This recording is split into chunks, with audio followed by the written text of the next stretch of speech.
یوم پاکستان کے موقع پر کراچی کے شہریوں نے ہمیشہ کی طرح بڑی تعداد میں اس بار بھی قائد اعظم کے مزار کا رخ کیا۔ اس موقع پر کورونا SOPs کا خاص خیال رکھا گیا۔ مزار کے احاطے میں جانے کے لیے ماسک پہننا لازم تھا۔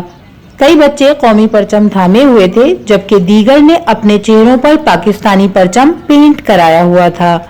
کچھ بچے اسکاؤٹس کا ڈریس بھی پہن کر آئے۔ بیٹا آپ لوگ کون سے اسکول میں پڑھتے ہیں؟ نور اسلامیہ پبلک اسکول۔ اچھا، آج یہاں آپ آئے ہیں، کیا وجہ ہے، کیوں آئے ہیں؟ 23 مارچ کی وجہ سے، یوم پاکستان کی وجہ سے، بس پہلی بار آئے ہیں قائد اعظم کا مزار۔ اچھا، آپ کراچی میں رہتے ہو؟ جی نہیں، انشاءاللہ چکر لگائیں گے آپ لوگ بار بار۔ تو فاتحہ پڑھ کر آئے اندر؟ جی۔ بہت اچھا، بہت خوشی کی بات ہے، اسکاؤٹ کی ڈریس میں آپ لوگ آئے ہیں۔ اور یہ آپ کے پاپا ہیں؟ جی۔ یہ بھی ماشاءاللہ گرین سوٹ میں آج پاکستانی ڈریس میں آئے ہوئے۔ السلام علیکم۔ وعلیکم السلام۔ آپ کچھ کہیں گے بھائی؟ بس یہی کہیں گے کہ اللہ تعالیٰ ہمارے ملک کو قائم دائم رکھے اور ہر بری نظر سے بچائے۔ آمین۔ اور بہت اچھا کہ آپ نے بچوں کو لے کر آئے ہیں، یہی بچے کل کے ہمارے مستقبل کے معمار ہیں۔ بے شک، اور ہمیشہ لائیے گا انشاءاللہ۔ قائد اعظم کے مزار کا اندرونی حصہ بہت زیادہ اونچائی پر ہونے کے سبب یہاں سے شہر کا نظارہ بھی دیکھنے کو ملتا ہے۔ چونکہ باغ قائد اعظم میں درخت بھی لگے ہیں، اس لیے یہ مقام ویسے بھی آنکھوں کو ٹھنڈک دیتا ہے۔ کراچی کا موسم مارچ کے آخر میں گرم ہونا شروع ہو گیا ہے، اس لیے آج درجہ حرارت دن بھر زیادہ رہا، پھر بھی لوگ اپنی فیملیز کے ساتھ مزار پر آتے رہے۔ یہاں حاضری دینا ملک کے بانی سے محبت کا اظہار ہے، اور اس بات کا بھی اظہار کہ دنیا میں آج بھی بہت سی قومیں ایسی ہیں جو اپنے وطن کی جد و جہد میں ہیں اور منزل نہیں پا سکیں۔ ایسے میں پاکستانی قوم کے لیے یہ بات قابل اعزاز ہے کہ وہ آزادی سے جینے کا حق رکھتی ہے۔ اس شخص کے، اس قوم پہ، اس ملت پہ ایک بہت بڑا احسان تھا۔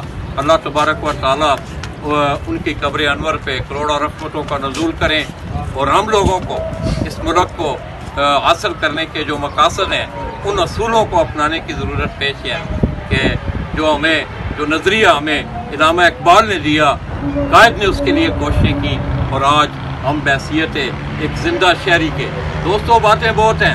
آئیے آج آپ آزادی کا ثمر اگر آپ پوچھنا چاہتے ہیں تو اہل فلسطین سے جا کے پوچھیں، اہل یمن سے جا کے پوچھیں، برما کی ان بچیوں سے جا کے پوچھیں کہ آزادی کیا ہوتی ہے۔ آج ہم خوش و خرم اپنے بچوں کے ساتھ، اپنے بڑوں کے ساتھ آج آپ اس کھلے فضا میں جی رہے ہیں۔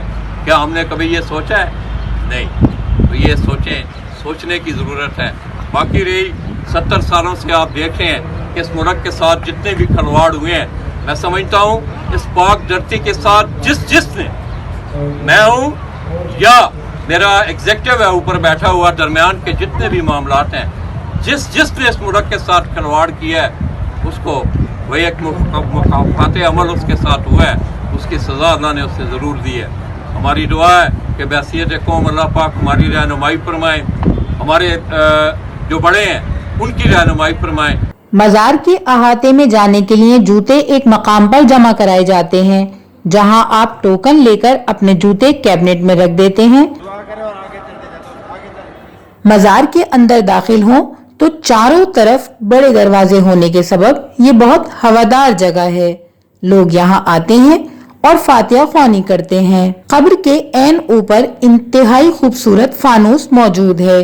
یہ فانوس چین کی جانب سے پاکستان کو تحفہ دیا گیا ہے۔ 23 مارچ کے موقع پر آنے والے تمام افراد نوادرات دیکھنے سے محروم رہے، کیونکہ یہ حصہ آج بند کر دیا گیا ہے۔ قائد اعظم کا پاکستان ایک ایسا پاکستان تھا جو سب کے لیے برابر کے حقوق کا حامل تھا۔ ایسے میں ہر شخص کو چاہیے کہ وہ ایک دوسرے کے حقوق کا احترام کرے، تاکہ یہ ملک ترقی کی ان منزلوں پر پہنچ سکے جہاں قائد اعظم اسے دیکھنا چاہتے تھے۔ روبینہ ظفر، زبر نیوز، کراچی۔